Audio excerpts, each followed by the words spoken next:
The launch of the second phase of the standard gauge railway, which was pushed from the 26th of last month, is now expected to take place this week.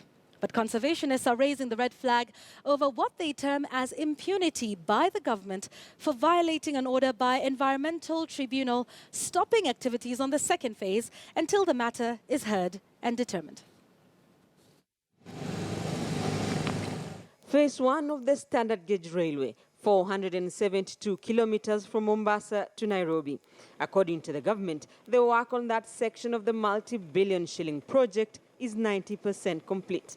The government is now working on kickstarting the second phase of the SGR, which will begin with the Nairobi-Naivasha section.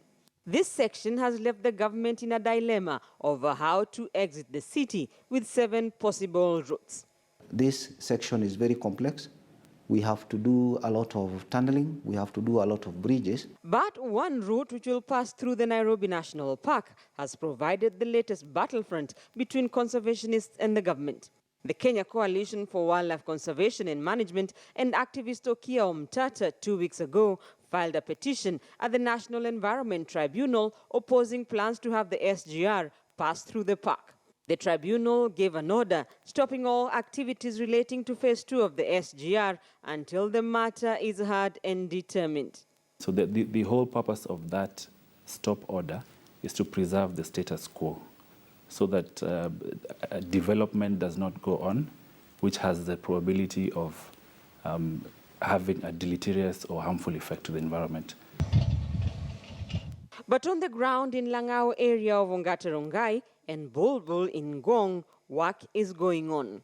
The areas are heavily guarded and remain out of bounds. An operating station is up and running in both areas, and in Bulbul, works on a tunnel have begun.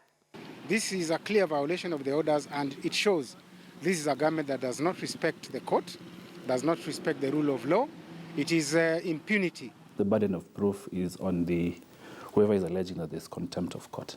The tribunal is yet to hear from both parties in the dispute, and conservationists may be forced to turn to the same tribunal over what they term as contempt of court. The Environment Tribunal, some people believe that it's just a tribunal and its orders have got no force of law. But in my opinion, under Article 169 of the Constitution, the tribunal is actually a subordinate court.